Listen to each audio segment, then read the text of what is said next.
In 1963, a Turkish man knocked down a wall in his basement and made one of the most important archaeological discoveries in history. He discovered the City of Derinkuyu, one of the largest underground cities in the world. Today, we'll discuss who might have built it, what it might have been used for, and how Derinkuyu might have been responsible for saving Christianity. Next, on Technically a Conversation.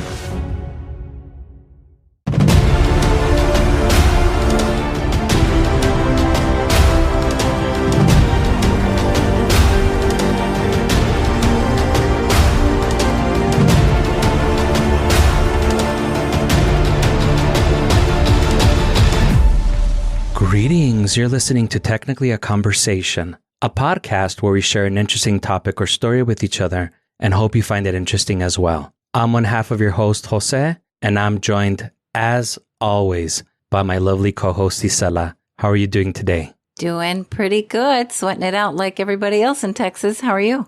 I'm doing good also, not sweating as much because I have air conditioning. Yes, that is nice. Quick reminder about our contest before we get started.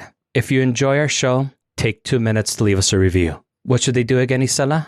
Leave us a review wherever you're listening to this podcast. Send us a quick screenshot, shoot it on over any of our socials. You'll find all the lovely details at technicallyaconversation.com. That's right. And once you do, send us a screenshot to one of our socials. We're at Greetings TAC everywhere. Once we get it, we'll read it on the show. And once we have 25 reviews, we'll do a drawing and give the winner a sexy, Technically a Conversation t-shirt. So again, check out technicallyaconversation.com or the show notes for all the deets. And to those of you that have already left us a review, thank you. Thank you so much, guys.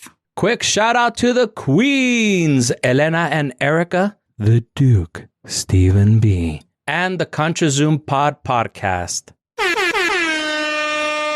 Thank you for sharing our posts on your social media. Thank you, guys. So awesome of you. With all that business out of the way, ready to get started? We are all systems go. Go. Great. Let's get started. Isela, have you ever done any renovations to your home? Yes. Great. What was the last renovation that you did? I tore out, it was like siding on one of the rooms. But it was like that old 1970s wood paneling. So everything looked like a weird cabin or something inside that room. It was very strange. And it just, I don't know. I didn't like it. I was like, get this shit out of here. So yeah, that's what I did. I tore it out. Okay, while you were tearing down that wall, did you ever find anything weird or strange? Maybe something left behind by a prior resident of your home? No. Anything else you might have found while doing any other renovation? Maybe any other walls you might have torn down or anything? No, I've heard of people finding cash in walls, which I think is always fucking cool. With all the holes that I've done in my walls, I wish I had found some cash in mine as well. I know. I would be out there knocking more walls with you. I'd be like, come on, let's do it. Let's see what else we find. So let me tell you a story of a man who knocked down a wall in his basement to make more room and made much more room than he could have ever imagined. Okay. In 1963, a Turkish man was remodeling his home and decided to knock down a wall in his basement. He took a sledgehammer to the wall and found a hidden room behind it. Upon further digging, he discovered this wasn't a room. It was a tunnel. Beyond that, there were more tunnels and more tunnels. What started out as a simple renovation ended up becoming one of the most important archaeological discoveries in history. This wasn't just a few tunnels that he discovered. He discovered the underground city of Derinkuyu, an extensive 18 stories deep city that was estimated to house and protect up to 20,000 people. What? Are you familiar with the underground city of Derinkuyu in the province of Cappadocia in Turkey? No, not at all. Once you said Derinkuyu, I was like, what? Buca de Beppo? What? That is so cool. Oh my God, I can't wait to hear more. I was super amazed when I discovered this. And then there was a final discovery that I made that I was like, what? You were hiding the lead. I'm glad you haven't heard of this because this is really fascinating. Okay, cool. So this thing is truly a marvel and is estimated to be the world's largest underground city. If you can imagine a human-sized ant colony that runs for miles and miles, that will give you a good mental representation of what this looks like. Wow. It's massive with tunnels that go down 17 levels. Parts of it go down as far as 250 feet or 75 meters. I know it's hard to visualize that, but 75 meters is equivalent to a 22-story building. Oh, wow. That is insane. Just again, to give you a little bit more frame of reference, the Wells Fargo Plaza in downtown El Paso is 22 stories. The walls are made of volcanic rock, which were relatively easy for people of that time to dig through with regular picks and shovels, but still probably required thousands of people to excavate. According to an IFL Science article by James Felton and a ZME Science article by Tibi Buiu, links in the show notes, it's theorized that the Phrygians began working on this underground city as early as 370 BCE. This is according to a manuscript of theirs called Anabasis by Xenophon of Athens that describes people in Anatolia who had excavated their homes underground and were large enough for a family, domestic animals, supplies, and food. Scholars speculate that Anabasis might have been describing Derinkuyu. So these were like the OG doomsdayers. There's some theories as to what they were used for, and I will go ahead and go into it a little bit. Okay. But in reality, it's unknown. According to archaeologists at the Turkish Department of Culture, the Phrygians were an ancient Indo-European culture that founded the Anatolian kingdom in the 17th to 7th century BCE. The Phrygians were among the foremost architects of the Iron Age and are known for engaging in complex mega construction projects. Other theories suggest that the underground city was founded by Persians or Hittites. It's believed that the city really peaked from 395 CE to 1453 CE during the Byzantine era, where a labyrinth of tunnels, chambers, and rooms covering 445 square kilometers or 172 square miles was developed. That's huge. It is very huge. In a YouTube video by the channel Discover with Ruhi Senet, Ruhi takes you through a tour of the first 8 stories, and it's super impressive. You really feel like these people thought of everything. There are living quarters for families, supply rooms, stables to hold livestock, kitchens, chimneys, churches, schools, wine cellars. There was even a grave room where people could store their dead. As if that's not creepy enough. Now they gotta keep dead bodies there too? Shit. It's going to get creepier when I discuss that in a little bit more detail. Oh, lovely. This is just like the appetizer. Okay. Get that palate a little wet or whatever. Get your mouth wet or whatever they call it. Okay. I don't know. I think we should just go on with the story. Yeah, you're probably right. Now, each of the living quarters didn't have their own kitchens. Instead, they employed communal kitchens with tandoori, which is a traditional Anatolian floor furnace. This was a place for people to socialize, prepare food, and eat together, and you could still see some of the smoke stains on the chimney. If the people were being persecuted, what they would do was cook their meals in the night to remain unnoticed, as smoke was invisible during the night. They even had some cellars to store their wheat and barley. How did these mole people, or Morlocks as I envisioned them, keep from suffocating? That's exactly what I was thinking. The smoke inhalation. Well, they had chimneys, but how did they keep from suffocating from being underground? And that is a great question, Isela. They actually had ventilation shafts throughout the area with wells underneath them. My guess is that the wells were beneath the ventilation shafts to catch rainwater to replenish their wells. These were also communal, so people would gather around the ventilation shafts, drink some water, get some fresh air, talk to their friends and loved ones. There are more than 10 known ventilation holes and vents, so in case one of their enemies closes one of them, they have 9 more they can go to for fresh air and water. This is, yeah. You know, like in the office when you gather around the water cooler, this is the same thing where you congregate, you have a drink, you talk about also who's persecuting you this time or whatever. This is pretty fascinating. I'm sure it was a lot of, hey, Frank, my printer's not working. You come take a look at it when you're done doing whatever you're doing. Yeah, exactly. They're like, did you try turning it off and on? Damn it. I knew I should have tried that. Yes. In addition to the ventilation shafts, there were communication holes where you can speak into and be heard on every level. If they were being attacked, someone from the upper levels could notify the people from the lower levels so they could prepare or start closing access to some of the tunnels. Many of the tunnels have one-way doors to block off access to the other areas in the event that they were being attacked or they got into a disagreement with each other. Another question you're probably thinking, Isela, what was the temperature in Derinkuyu? It was surprisingly nice. It averages about 68 degrees Fahrenheit or 20 degrees Celsius, so it's cool in the summer and warm in the winter. If global warming keeps getting worse, it might not be a bad idea for you and I to move to Derinkuyu and do the podcast there. Yes, I'm sure it's going to be loads of fun there. It will be. Plus, there's the added advantage that I can close one of those one-way doors on you if you start getting hostile. Yeah, but I'll just be loud and talk through their little intercom, the old school intercom tubes. Pélame, listen to me, I say. Just kidding. So not until you put the spear down, Isela. Spear, holy shit.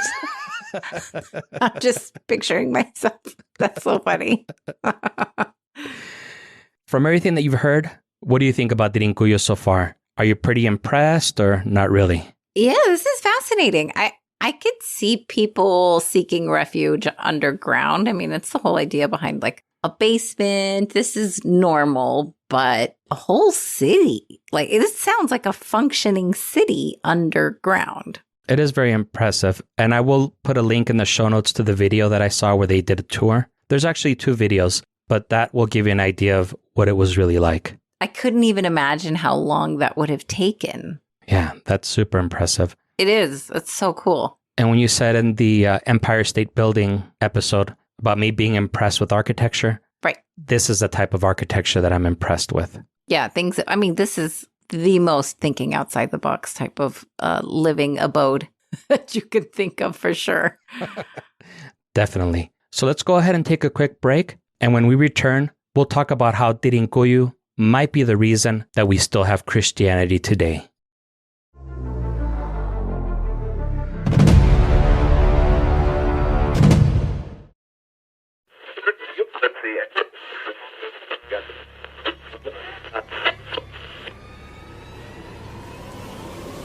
Are you easily offended? Because if you are, you should probably stop listening.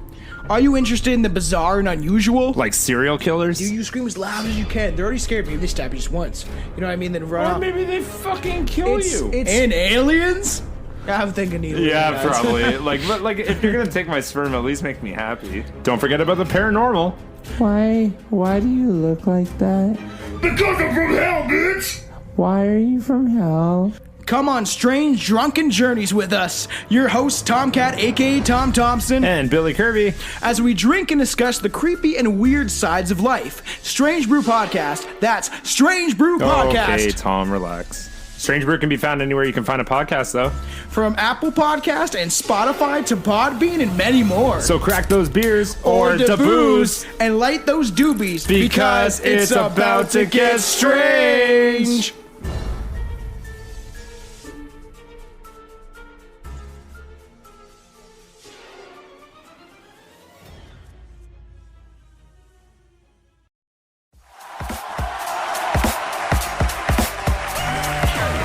Reboots, reunions, reruns, no matter where you turn, everyone is going back to revisit nostalgic TV. Join us on a journey back in the day as we look at your favorite Black 90s sitcoms like Fresh Prince of Bel-Air, A Different World, Living Single, and Moesha. We break down a new sitcom and episode per week, discuss why the show was relevant at the time and still holds up today, discuss its impact, and laugh at how different things were back in the day or how they stayed the same. Check out Back in the Day with Tanya and Cheryl now on your favorite podcast app and come on a 90s Black sitcom journey with us.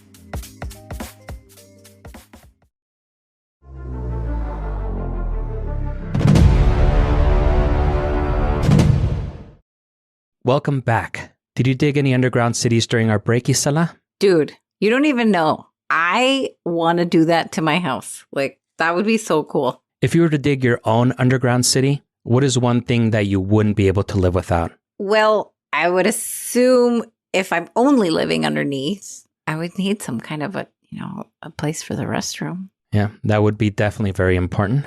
Yeah, and I wouldn't want it to be stinky. Where's the ventilation? Like, I don't want to live in my own stink, which it smells like roses. Just kidding. Well, maybe you can use one of those wells with the ventilation shaft. Use that as your own personal bidet.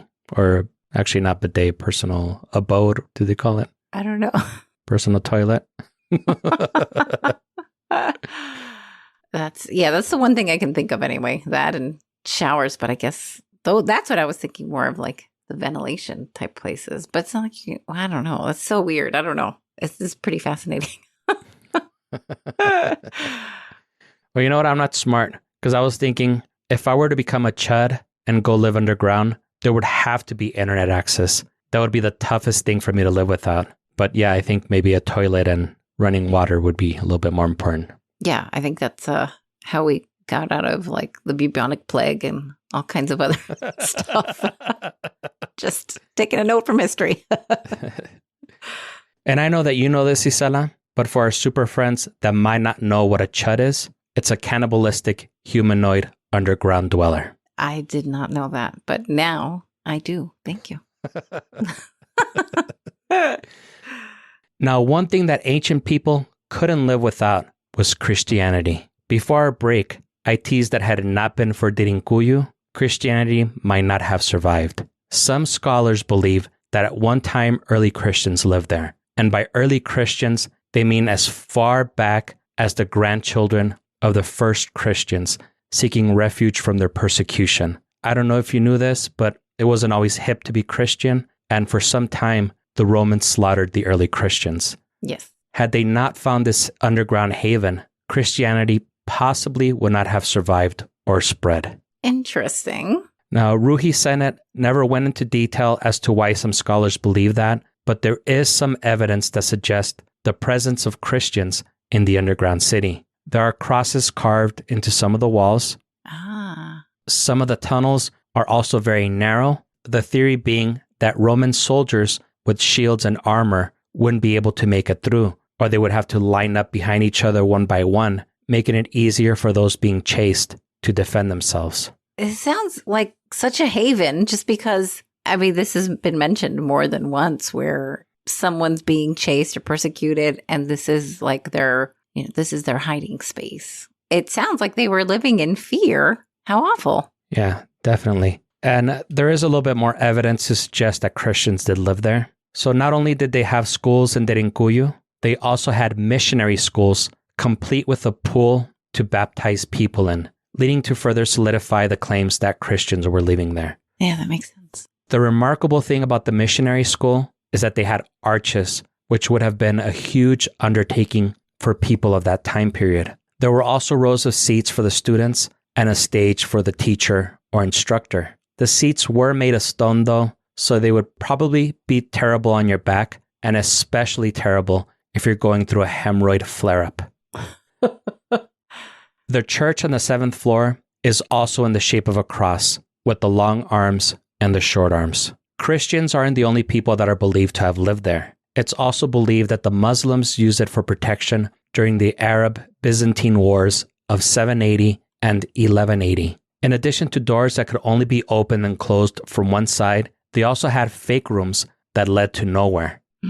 The theory is that if they were being chased and the persecutors got lost and went down the wrong path, they could come in behind them, close the door, and seal them up inside. There are even holes in the stone doors that could have been used to fire arrows or shank people with their spears. Yeah. That's wild. I mean, it sounds so well thought out. This was one of the things that really surprised me also about how well thought out this was. As we mentioned earlier, most of the ventilation holes had wells below them, but they had a special well on the 7th floor without a ventilation hole. The theory is that if the enemy discovered one or several of the ventilation holes, they could pour poison down them, ruining the water. by having one well without a ventilation hole, the water in that well was always safe to drink. Whoa. Oh my goodness. What a huge effort. What was the planning process like? That's something I wish I knew, but unfortunately, we don't know too much. It's so old. This is definitely one of the oldest pieces of history that we've covered. I mean, I think that's the part that's fascinating. It's so old, and yet it's so well thought out. I guess to stay on the whole, how well thought out this was. The animals were always kept on the first floor, and this was for two reasons. One, it was very difficult to get them very much further underground. They had places for them to eat, troughs for them to drink, and there were even holes in the walls to tie them to. And being on the first floor also allowed their smells to escape easier. I think that they would probably keep me on the first floor for that reason as well.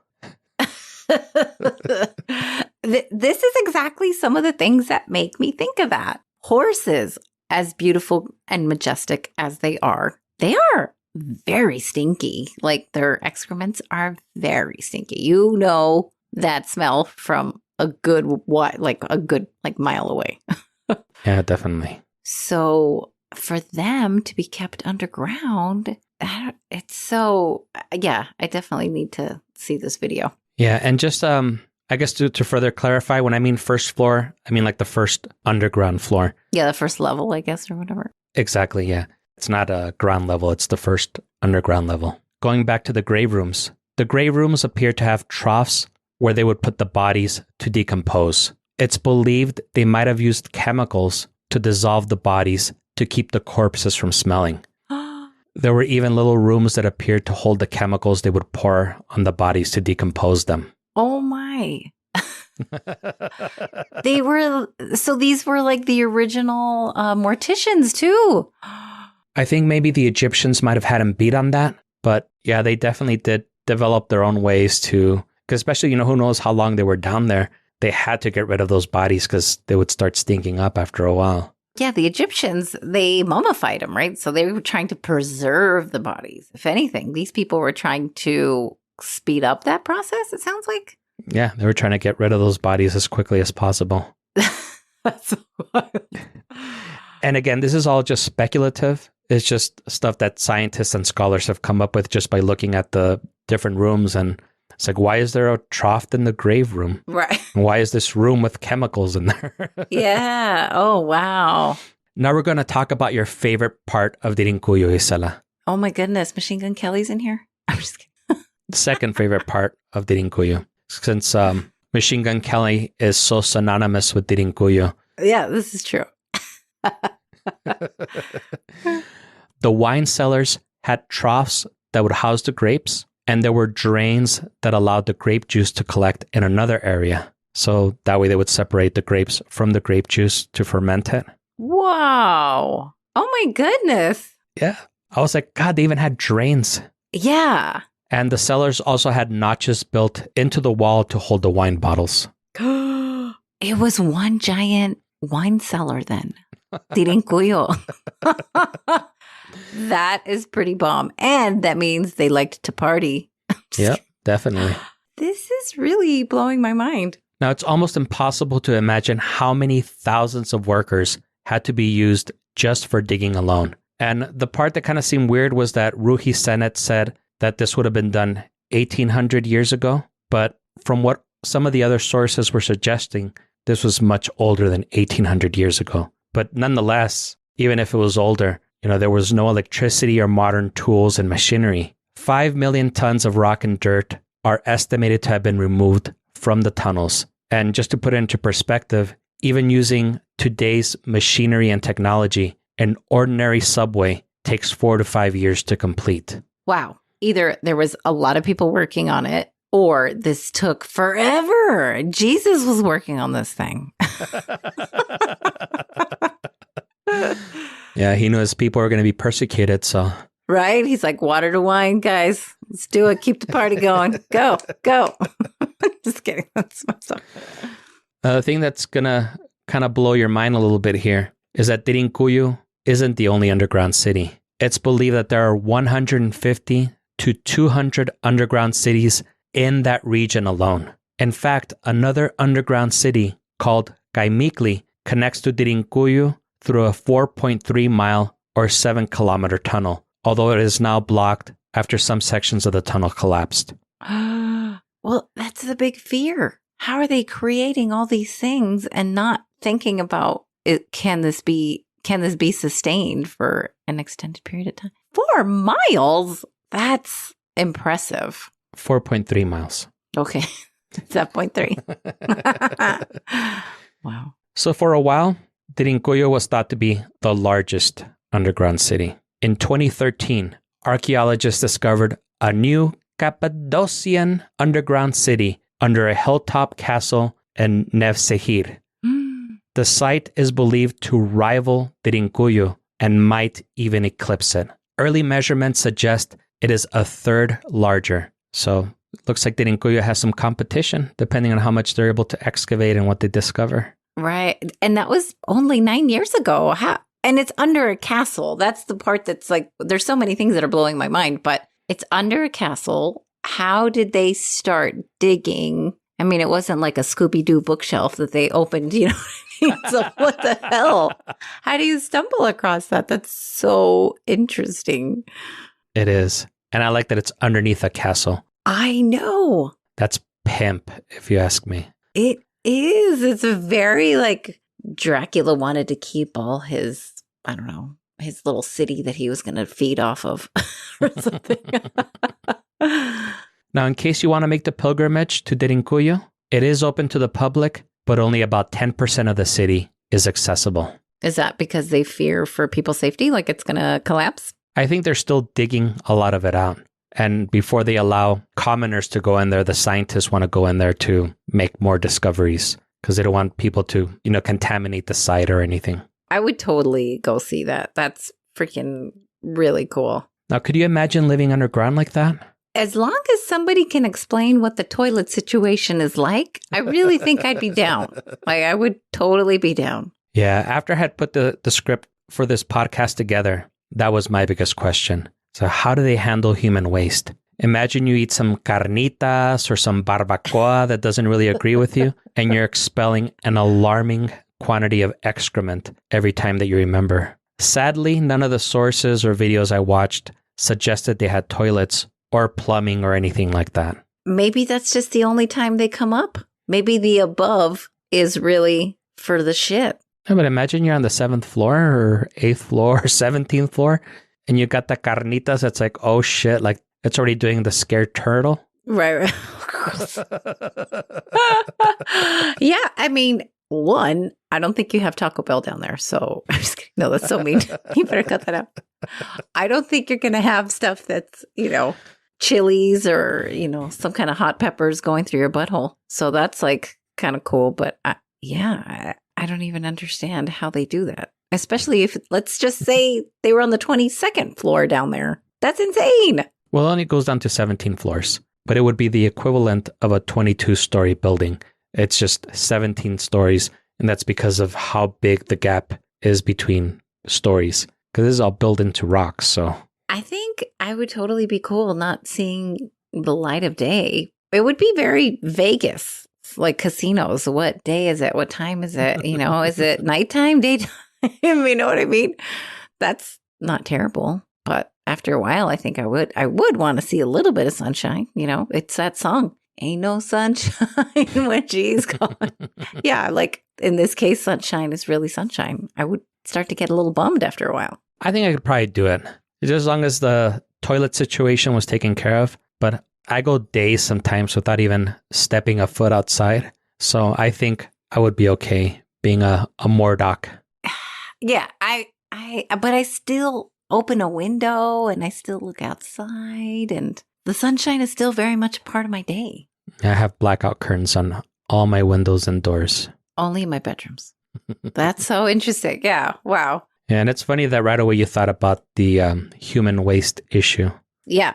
This is the first thing that is, it's a necessity. Yeah. We need to be commended for thinking about that. These are the type of hard-hitting questions that only podcasts as sophisticated as Technically a Conversation would dare to tackle. Right. I'm sure we're treading on some groundbreaking stuff here. On that high note, we hope that you enjoyed the show and you join us again next week. If you're enjoying the show, leave us a review, tell a friend, and subscribe wherever fine podcasts are sold. Follow us on the socials at GreetingsTAC, email us at greetingstac@gmail.com, or leave us a voicemail at 915-317-6669 if you have a story to share with us. Ooh.